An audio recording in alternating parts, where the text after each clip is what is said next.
With all the ingredients for our seafood risotto gathered, it's time to chill out and enjoy this kick-back coastal town. Hey mate, that smells good. How are you? Good, g'day mate. What do you got there? Little fish patties. Crayfish fritter. Can't come to Kikes and not have crayfish. Nice setup. Yeah. Rent's not too high. Not too high. Got the view. Low overheads. Yeah. I'll bring it over. You bring it over? Okay. Right. Thanks, mate. You're welcome. There you go. Wicked. Thanks One very crayfish much. fritter. It's awesome. Crayfish and a sandwich, hard to beat. While Logie wraps himself around that bread, I'm after some of my own to mop up the risotto. Just up the road are the Hislops, legendary bakers who have been supplying Kaikoura with wonderful wholemeal breads for the past 20 years. And at the heart of the operation, stone ground flour from organic wheat. How you doing? Paul, is it? That's it. Well, this is where it starts, where it's milled from the grain. So the old-fashioned way, just 2 stones rubbing. The bottom stone is clamped and the top rotates. Because it's a stone, there's little heat. Nothing is added or taken out, so the flour retains the original vitality of the wheat. Look at that. Even in the old, in the beautiful old flour bag. I mean, that's just wicked. Inside, the second part of the operation. Hey, Liz. I feel like the Pillsbury doughboy. Oh, I'm bringing good. the flour for you. What was of that? You've been in the mill, I can see you. You've got a bit of dust on you. Bit of dust. So no measuring cups here, it's all by eye? Oh, yeah, so it differs every time. Fantastic. Wee bit of salt, so that's just yeast and warm water, and a little bit of honey. In keeping with the Hislops philosophy, everything's pure and simple. Look at that technique, folding it always into the centre. Leave the dough to rise for half an hour, then punch it down. Look at that. See how that's pulling away? This feels wonderful. Great ingredients, simple recipe, but fantastic product. Put it in, getting a flat top and making sure it's fitting into all the corners. A slice down the middle to stop it splitting. 40 minutes in the oven. Bang the tin and it comes out like that. And there we have it. Beautiful, fresh bread. That's awesome. Thank you. Oh, beautiful.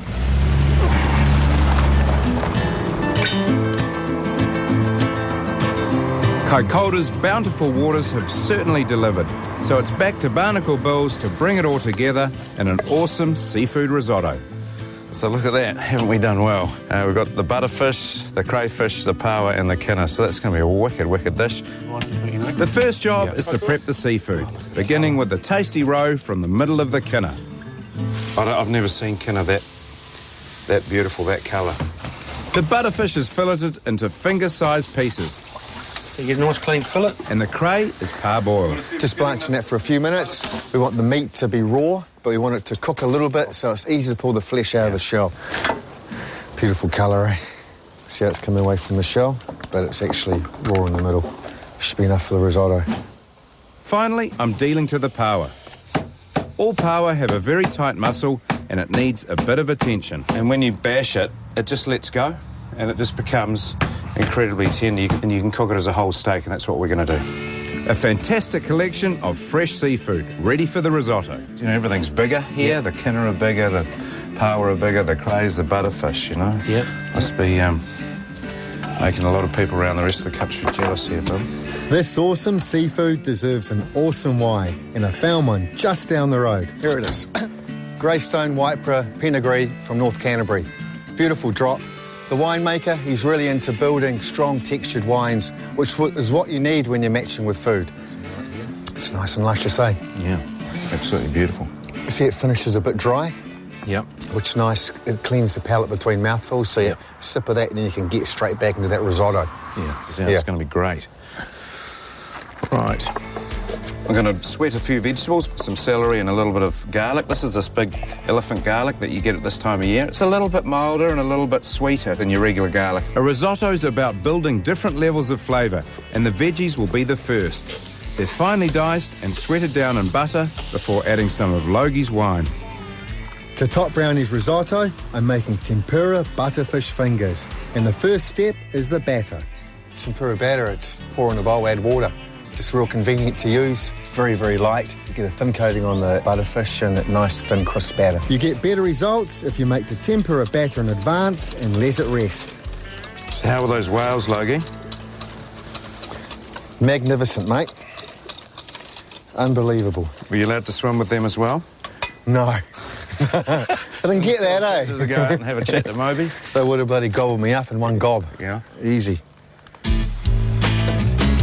Hey guys. Liz, isn't it? Yeah, it's my wife, Liz. This is Steve. Hi, Hey, Liz, how are you? There you go. Liz. Rude cat.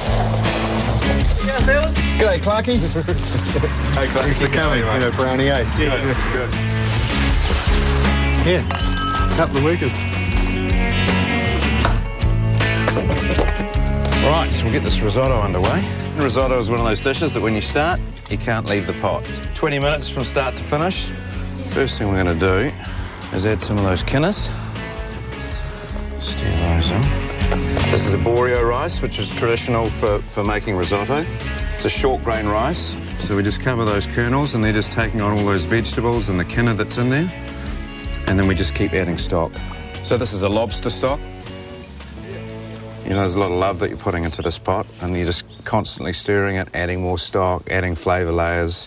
And then right at the end, we're just going to add all the wonderful kaimoana. Time for some multitasking. I'm keeping one eye on the rice while dealing to the other ingredients, and first up is the pawa, which is covered in oil, lemon zest and garlic before being quickly sautéed on a very hot plate. It's all about cooking them quickly. Oh yeah, those look great. Cut this pawa into just little chunks and we're going to fold that through right at the end. This is just going to be sensational. Hey, Logie, you want to do the fish? We're just about there. Oh, mate. we're ready now? Yeah. Okay. Timing's everything. Let's do these in small batches so the oil stays nice and hot. And now I'm going to fold in my crayfish. And that crayfish, as we say, we just blanched it and took it out of the shell, so it's now releasing a lot of its flavour into the risotto. Pawa, a little bit of cream, of course. Tarragon and parsley.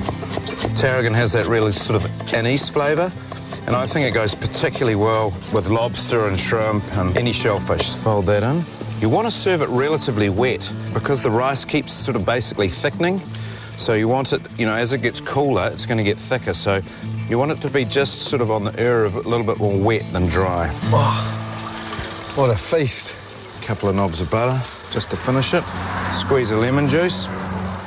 And that is ready to go.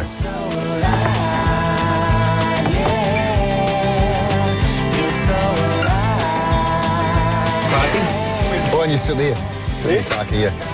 Well, you fellas know how to turn a good feed on, eh? Got to earn our keep. We just can't come and ambush you guys without paying you back a little way. But we just love this sort of thing. While it's great fun gathering seafood, it's the sharing that makes it all so special. Here's to new friends in this magical place where the mountains meet the sea. Cheers is an order. Cheers, mate. Man, if you ever go past home without calling in and cooking, I'll hunt you down, I reckon.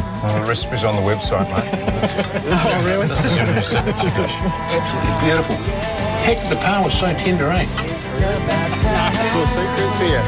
He's a bit of a fish, isn't he? Oh, he loves it, isn't it? Fish? He's a bit of a seal. Yeah. It was one of those whale watching boats turned up. They all had their cameras out, taking a shot of me in my suit.